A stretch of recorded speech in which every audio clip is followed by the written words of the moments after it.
Today, we are delighted to welcome Professor Siddharth Kara from the University of Nottingham. He is part of the Rights Lab's Measurement and Geographies program and is a British Academy Global Professor, one of the 10 academics globally to receive the BA Global Professorship in 2020. During 22 years of field research, he has traveled to more than 50 countries to document cases of child labor, sex trafficking, and modern-day slavery. He advises several UN agencies and governments on anti-slavery policies. Some of his books are Sex Trafficking, Inside the Business of Modern Slavery, Bonded Labor, Tackling the System of Slavery in South Asia, and Modern Slavery, A Global Perspective. His first book was adapted into a Hollywood film, Trafficked. Professor Kara, welcome to the talk. And again, to echo what William said, it is a great honor and privilege to have you with us today. Thank you very much for inviting me to join you in this important conversation. Of course. Now, as we know, this year's theme for the Black History Month is Saluting Our Sisters, which aims to honor the achievements of Black women. Therefore, I would like to request Professor Kara to begin by sharing your experiences while researching around sex trafficking and modern-day slavery, where Black people, especially Black women, showed resistance and spoke against injustices. Yeah, it's gosh, that's a very broad question. Slavery has throughout history, up into and including the present time, disproportionately affected people of color across the global South, and in particular those of African descent. One anecdote that really sits with me that brings this point, I think, into very sharp focus is, some time ago I was in Nigeria doing research on trafficking of Nigerian women and girls up into Europe for forced prostitution, and conducted a lot of interviews, met a lot of survivors of trafficking, most of them from an area called Edo State, which is the old Benin Empire. And while I was there, I also was doing research into the old slave trade. There are slave trading posts, fortifications that were built 500 plus years ago, first by the Portuguese and later the French, the British, along the entire West African coast. And there was a process at that time after slaves had been gathered and held in pens and branded with the initials of their ship captain. They'd be, walked out to the coast where they would board canoes and then be taken out to deeper water to board slave ships and never to return. And along the way, they had to recite an oath. They would drink from a well and recite an oath. And the oath had to do with acknowledging that they were leaving Africa, that they wouldn't return, they're leaving their soul behind, that they won't revolt, they won't fight back, and they accept now that they're slaves for the rest of their lives. And it was a very sort of an oath of dehumanizing them, and a big part of it was not revolting. And 500 years later, when I was documenting survivors of trafficking for forced prostitution in Nigeria, they too were made to take an oath. And they would undergo rituals, religious rituals, local juju priests. These are young girls, 15, 16, 17, before embarking on the journey to Europe. And they were made to take an oath that they would not revolt. They will obey their masters. They will repay the debts they were given. In this case, debt is used as a way of ensnaring them, under a spiritual penalty. And it just struck me that across 5 centuries, people from West Africa, in this case Nigeria, whether they were being carted across the Atlantic or flown to Milan into slavery or slave-like exploitation, were made to take oaths that had to do with not revolting and to leaving their souls behind. And so this was it echoed the sort of reality of slavery across centuries, which is to strip away the humanity of a person, to strip away their agency, their will. And in fact, um, what happened in many cases, as we know in the old slave trade and even today, is insurrection and revolt was a big part of the response to slavery and to these efforts to dehumanize people, to reduce them to something less than human. And the survivors I met, of course, I didn't meet anyone from centuries ago, but the survivors I met who had taken this oath and been trafficked to Europe, sometimes taking arduous journeys for weeks across the desert to get to the Mediterranean, and then boarding a raft to cross into Europe. The ones I met were those who did revolt, who objected to being placed in this miserable servile condition of brute exploitation. And it took enormous inner strength to face down the prospect of penalty, of curse, of threats against them and their family members, parents, siblings, children. And I think that it's impossible for people like us to understand the kind of strength of spirit and reclaiming that strength of spirit it takes to revolt. But I can very clearly see the faces of some of these young girls and women sitting down at a shelter in rural Edo State, having them tell me their stories of despite the torture, despite the abuse, despite the dehumanization, finding that courage and that strength to revolt. And I think that's that same spirit, that will to be free, that was the tidal wave that overthrew the old slave empires and then the colonial empires that followed them. Thank you so much for sharing this story with us. And as a follow-up question, I wanted to ask, as you mentioned, that a goal of slavery, be it in the modern times or be it in the past, has been to dehumanize people and strip away their agency. And a lot of literature around slavery as well, until very recently, has treated people who were enslaved as passive beings who did not have agency and who were expected to be enslaved for the rest of their lives. And I wanted to ask you how your work around this area addresses that topic. I think it is innate in all of us to want control over our thoughts, our bodies, our will, our wishes, our desires. And it takes a lot of work to strip away those desires from someone, to beat them down, to try to erase them, to try to negate them. It takes a lot of work. And it of course, can and has been throughout history successful. You know, many people have a breaking point. We all have a breaking point where you think, okay, it's just easier to give in. But the idea that the arc of slavery is drawn along this axis of oppressed, dehumanized, and negated human beings, I think is not at all the right way to think about it.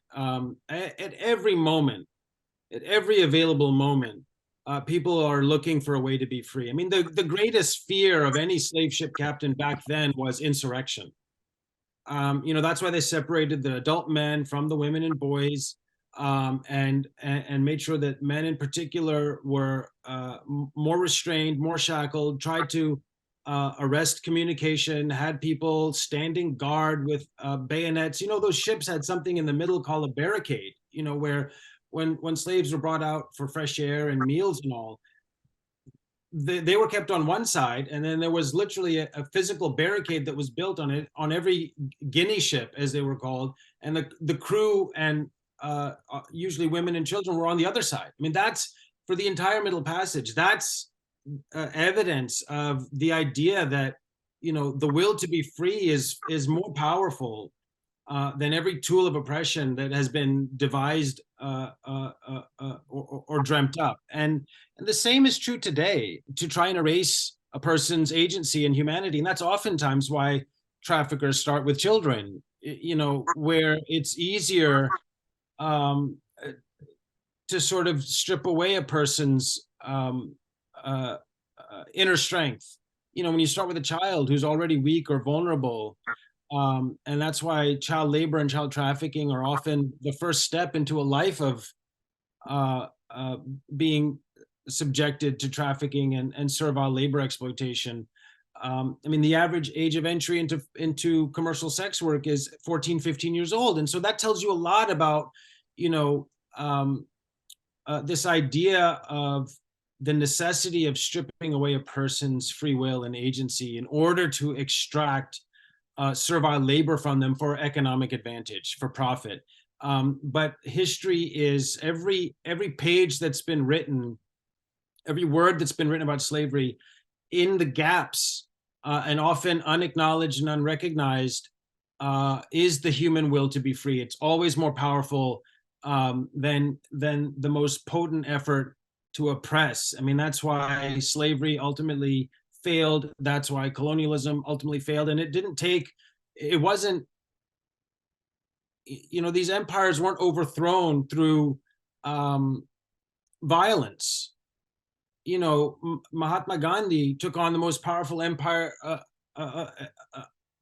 one of the most powerful in history, and certainly the most powerful at the time, without lifting a finger.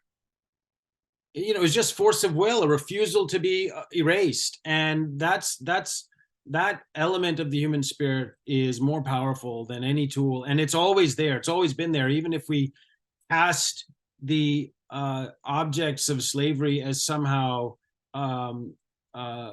passive recipients of oppression, it just was, of course that happened. People have a breaking point, but there was always the will to be free. And there was always the fear and terror by the slaver of insurrection and the fight for freedom, which is why they use such vicious tools of violence to try and keep that human spirit subdued. Thank you for your response. And I completely agree that treating people as passive beings and insinuating that they do not have agency, be it during history or present times, and even within our literature until very recent times, is very problematic. And it is great to hear that your work actively challenges that issue. And on that topic, I also wanted to ask, for a while, you talked about how people have revolted against slavery throughout times, how people have revolted against sex trafficking even in the modern times, and you shared stories of your interactions with those people. And I also was wondering if you had any stories to share with us of resistance of people who are still having to undergo trafficking, or who are still being subjected to oppression, but are still finding ways to resist against that within that system that they're currently still in. If you look at sort of the way human trafficking works today, and this broad area of modern day slavery, the cases I've seen, it requires a system to keep a person oppressed today. It's not, and here's what I mean by that. The number of people I've met who, and it very often starts when they're children, or in the migrant worker community.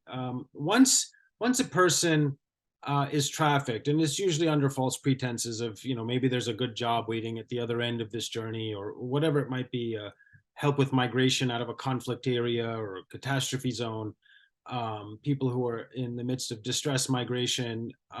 Traffickers are the first responders to any calamity affecting vulnerable people. And once a person, the number of cases I've seen where people get to the other side, and then when the forced labor starts, the forced prostitution, the child labor, that sort of reimagining of slave conditions in the modern era, it requires a system to keep people there. I mean, people will often try to revolt, to come to get out of that situation. There's a heavy amount of surveillance and monitoring required to keep, say, for instance, 300 South Asian migrant workers in construction in Singapore or Dubai, under guard. But what happens is it's often systems of corruption that are the barriers to exit. So someone could break free and look for help. And the number of times I heard cases like this, it was often, local corrupt police who were part of the system who sort of brought them right back into either the migrant construction worker camp or the brothel or the manufacturing facility. And so it's a failure, this era and its sort of purported norms of human rights, and that we allow these systems of corruption and bias and oppression to persist and sort of thwart individuals and entire communities' efforts to reclaim either their dignity, self-respect, or freedom. I think this idea, again, it's a very important one, and we've touched on it a few times. This idea of this sort of passive oppressed population of people is just, it's paternalistic and misplaced and unfair, and I think arrogant, particularly coming from the minds of people who probably can't fathom the kinds of vulnerability or poverty or disadvantage that are faced by the majority of people in this world who may find themselves being exploited in servile labor conditions. And I think that's important to keep in mind. You have to listen to the voices of those people to understand their reality and what to do to assist it. And I saw this repeatedly in my trips in the Congo for research, excuse me, for my book, Cobalt Red. It's easy to say, well, there's a few 100,000 people who are grindingly poor, vulnerable, subjected to violence, working and scrounging out a base existence for $1 a day to feed cobalt up the chain into the rechargeable devices we're all using right now to have this conversation. And in some respects, that's true. There is a population of exceedingly poor, vulnerable, displaced people who lack any reasonable alternative other than to submit themselves to this miserable conditions of work and labor at the bottom of this sort of behemoth economy that stretches up into the lives of everyone we know. But it's not like this is sort of a choice that they've made without awareness or cognizance or will. It's survival, and there's agency in survival. And were things different, people would make that choice. I also think, and I've seen this so often in the modern time, that there's this idea outside of the global South, outside of places where people are literally, their choice is, do I starve or do I submit myself to this miserable slave-like labor for the day? And when people face that devil's bargain, it's of course not really a choice. It's the only way of surviving. But there's this idea outside that, their dream, they don't dream the same way we do. They don't have aspirations like we would. Their bonds aren't like our bonds are. That there's still these biases we have about people who are poor, vulnerable.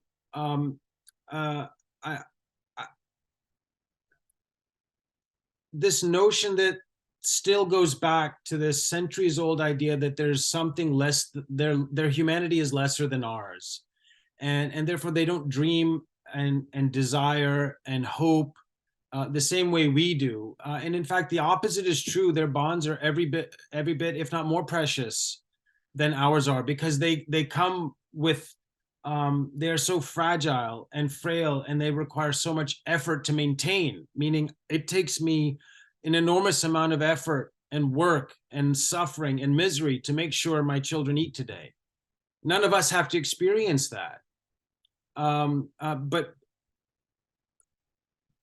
the people at the bottom of our global economic order today and across history experience that every day. And I think it's not that they're passive recipients of this oppression, but they are left, and I think tragically as a result of our failures, in this condition where they have to make these miserable choices of submitting themselves to indignity and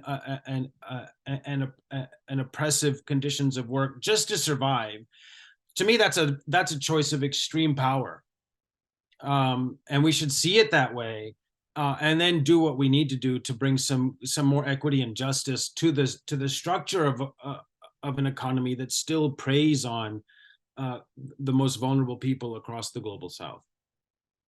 On the topic of eliminating biases, one of our other theme for the Black History Month is actually eliminating prejudice is everybody's business. And going back to what you talked about, your research in Congo, or even while researching around sex trafficking, I wanted to ask you how you, as a researcher, reflect on your own positionality while going into those places, interacting with people, and making sure that you are constantly challenging your own biases that you might have, and making sure that as an ally, you are also making sure that they have the space to raise their own voices, and you are only amplifying their voices. So, from the beginning, and now I've been doing this for a couple of decades, the approach I took to trying to go and do research in parts of the world where people are being exploited in forced labor or child labor or other sort of slave-like labor conditions is the least important aspect of my research is my research. The most important thing I can do, number one, is do no harm. If I go and spend 1 month in a place and gather no data, but I've done no harm, then it's a success. And so what that means is I go from the standpoint of trying to be as invisible a conduit between whatever story a person wants to tell and the outside world that isn't listening at that point in time. And that's as far as I take it. So I don't. I spend time getting to know people before I even start talking and asking questions. I'll often live in the community for some period of time and just be there and let them know that I'm not there for what I want or what I need, and I'll go back again and again, so that I'm not signaling that I just want to come here, get a story, and go. That I'm here to do the least that we should do for people we rely on every day, is understand, listen, and learn about their lives, whatever it is that they want to talk about. Sometimes it has nothing to do with their conditions of work and labor. Sometimes it has to do with their observations on the local political situation, or their husband that passed away 5 years ago, or whatever it is. But of course, eventually those conversations come around to what's happening. What's happening for instance, at the bottom of the global cobalt supply chains, the global rechargeable economy, and people talk, and my job is just to listen, not to steer the conversation, probe, come with any expectations that I think I know what's going on. I mean, how do I know anything about what's going on in the lives of people who live in a place and a circumstance I couldn't possibly understand? And the only way I'll come to understand it is to listen and do my best. And this is the pledge I make every time for every conversation I have, is I'll do everything I can to pass your voice as seamlessly as possible to this outside world that isn't listening at this point in time, without making myself a component to that in any way, or minimizing it as much as possible, so that it's just, I'm a conduit, as frictionless as I can be, to people speaking their truth, their reality, their world. And what happens is you realize you have that even it's impossible not to have some notions about what I might expect. You realize that actually you've got it all wrong, or you've got some very important things wrong. There's a lot of debate about child labor, especially in the global south, that, it's not, there's a valid idea that how can the global north say, okay, child is 18 and you come down here where people are poor and they need to work to survive. And yes, we all want our children to get educated and we understand the long-term benefits of that. But right now, today, that doesn't get food and clothing accomplished. And so my 16-year-old needs to work, or my 14-year-old needs to work. And that 14-year-old might want to do the work. Now, do you tell that 14-year-old, we come back to agency? You don't have agency because you're not 18 yet. I mean, a 14-year-old in the Congo could be much more mature than an 18-year-old in London, who's, who's still dependent on mommy and daddy and going to school. And that 14-year-old has had to work for a living to survive. So maturity is a complicated thing and childhood is a complicated thing. And so one of the first things that was told to me repeatedly in Congo is all this talk of child labor. We get it. There has to be a line in the sand because you don't want bad things to happen, but you can't just impose your ideas of what is and isn't a child from the global north, from wealthy countries, into our communities. And how do you tell a 15-year-old young man in Congo that he needs to stay in school? It's better for him, and that's true. But he can't go and work and help his mother and father, whom he loves, to survive. It's complicated, and you don't realize how complicated it is and how important it is to understand these nuances until you get on the ground and just sit back and listen. But if I go in there and say, no, child, 18, mining, hazardous work, no, end of conversation, you have to stay in school, then I'm not listening or understanding the realities being experienced by the people. And so it's important to just go without preconceptions as much as possible. I'll give you one more example on this. I was doing research in India some years ago, and I was in rural areas, and it's a very conservative village in North India. And, I would have conversations with the men in one group and then the women in one group. That's how they wanted to do it. And I remember in this village, the World Bank had come through and they had built a school, and they had done some irrigation or something, some things that they felt were important. And I asked, when I was speaking to the young women, and I asked about the school, I said, this is really good, right? For your children, now your children can learn, and they can hopefully get better jobs and opportunities. And this irrigation is probably helping reduce the amount of work you have to do to get the rice paddies irrigated and so on. And they said, I said, was that helpful to you? And they said, actually, no one ever asked us what we really wanted. And I said, well, what is it that you needed, most of all? And they said, what we needed most of all, and we still don't have it, is some enclosed outdoor toilets. I said, what do you mean? And so these women said, every morning we have to just go out into the trees to do our morning business, and we're exposed. And people walk by, and it's humiliating, and bad things happen to us.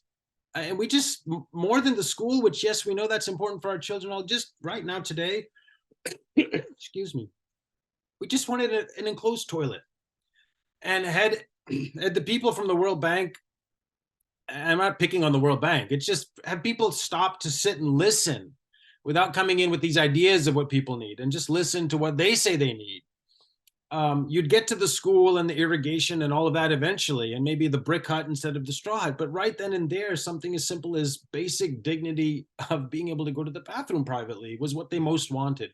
And no one stopped to listen to them. So that's the approach I take, trying to strip myself out of the equation. I'm there to listen. And I learned that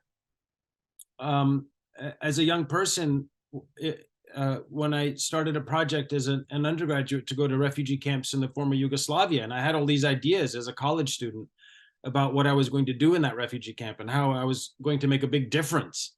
And I got there, I was 19 at the time. So of course I was idealistic and naive. And I got to this Bosnian refugee camp in the middle of a part of the world that was just engulfed in flames and violence and misery. And I realized there was nothing I could do. I was completely ill-equipped. I had no capacity to do anything, but I was one of a handful of people there who were listening. And so I spent the whole summer just listening to the refugees. And for them, for those who wanted to talk, there's so much power in being able to speak and know that someone's listening. They just have an open ear and they're listening. And so that's the approach I take everywhere I go, is to just be there and listen to whatever a person wants to say. Thank you for explaining your approach so eloquently. And I wanted to follow up on that and ask, since you also advise UN agencies and governments and different international bodies on policy making, I wanted to know how you make that link between what you have just listened from the people with whom you work and then formulating policy suggestions based off of that, instead of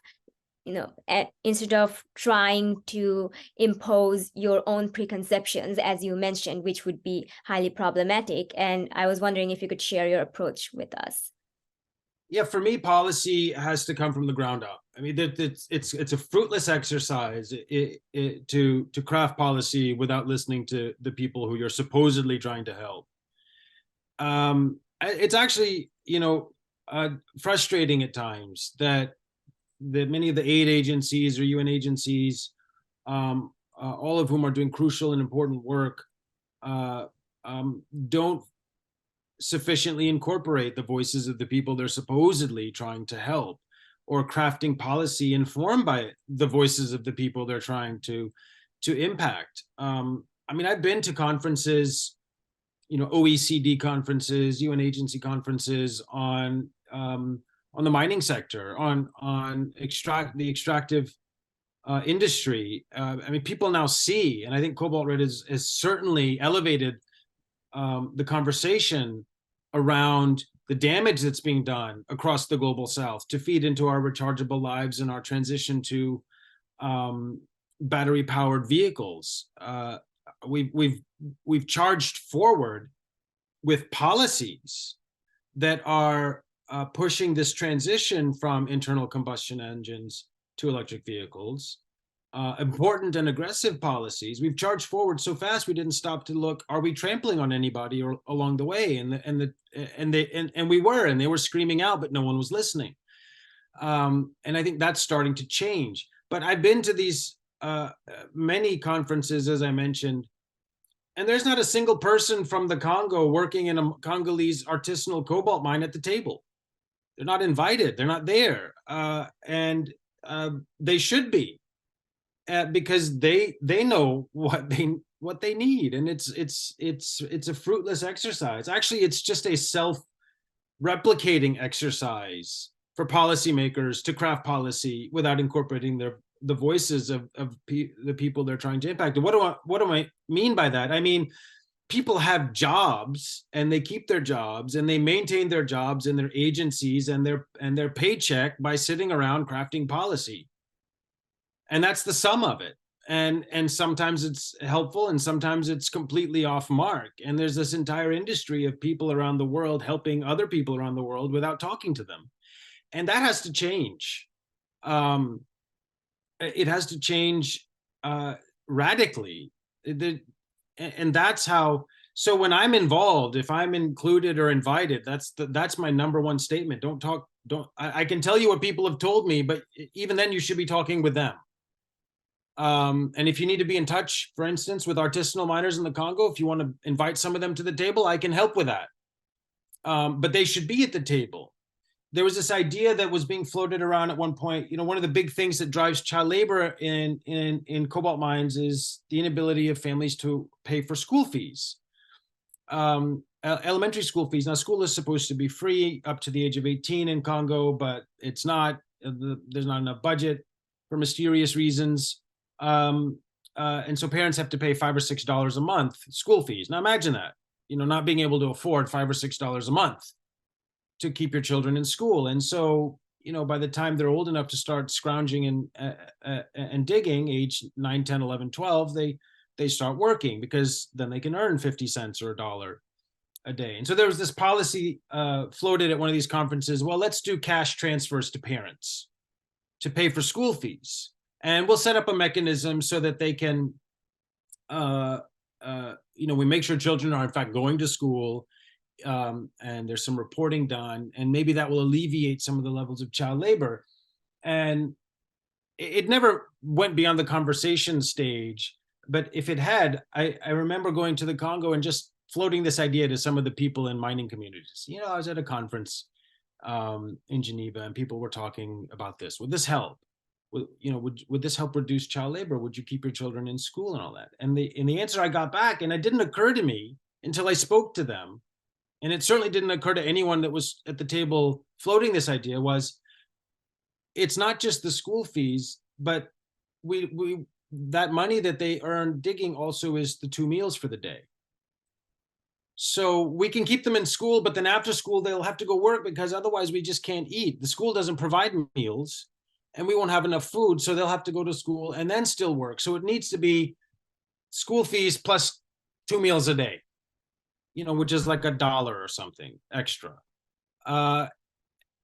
And that insight wouldn't occur to someone sitting thousands of miles away. But if you just get on the ground and talk, people say, yes, I'll keep my child in school. But bear in mind, we also have to eat. So in addition to the school fee cash transfer, can you help with making sure that my 10-year-old son also has two small meals in the day? And then for sure, he doesn't have to work. And it's simple things like that, but it doesn't get into the minds of policymakers because they're not talking to people on the ground. And on that note, some of us here definitely want to go, for instance, into research, into activism, into advocacy, and some of us might end up working around causes of which we might not directly be a part, in the sense that we ourselves might not be a part of the communities with whom we might be working. So in that case, drawing from your own experiences, what advice would you give to people who want to be allies for a cause to make sure that they are not inserting them into spaces where they should not belong, or that they are not speaking over the people whom they are supposed to work with? Listen, if people want to get involved in field research, I think that is enormously important. It's just not enough people going around documenting ground truth. And the reason I say that is this goes back to the beginning of slavery.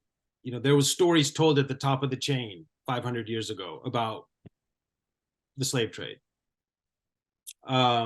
Africans were being saved from cannibalism and war.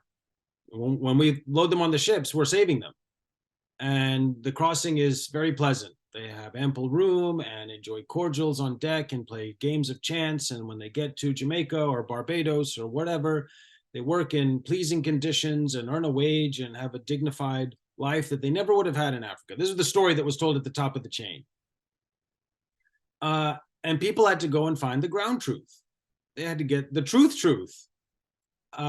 And that meant research, field research, rolling up your sleeves and doing that research directly to understand what's the reality. And then there's this fight, this fight of narrative between the stakeholders at the top of the chain who have everything to gain by keeping things the way they are and everything to lose from things changing, and the activists at the bottom, and the researchers and the truth seekers who have extended their empathy out to another group of people and said what's happening to that group of people is unjust.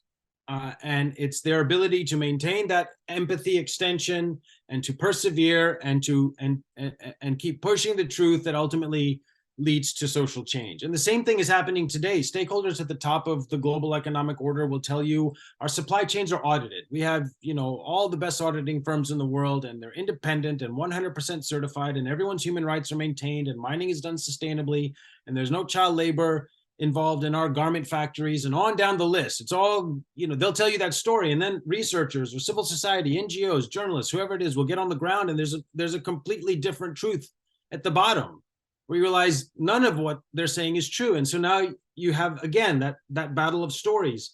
And the truth only prevails when there's a sufficient number of truth seekers, researchers on the ground gathering that truth. And so, abolitionists in England aside from Olaudah Equiano and Cugoano and a couple of other former slaves, they were all white British guys who had never been to Africa, who never went to Africa, who never went to the West Indies, who never went anywhere. But they saw an injustice and it affected them. It offended them. And they extended their empathy on an extended basis for decades to an entire group of people they never saw, they never met, who were thousands of miles away, and with whom they shared absolutely nothing by way of circumstance except one common truth. We're all one shared community, one shared humanity. And that's what drove them. And so I can go to South America or Africa or other places where I'm not a member of that community, but I do share something. I have a shared humanity and an extension of empathy to do what I can to address an injustice. And that's what researchers have to do today. Go with an open and humble heart into a place. And even if you share nothing by way of background, history, culture, or circumstance, you don't need to. You just have to have a sense of shared humanity and a desire to bring light to some injustice. And then the rest will sort itself out. It always has and it always will. People will get activated.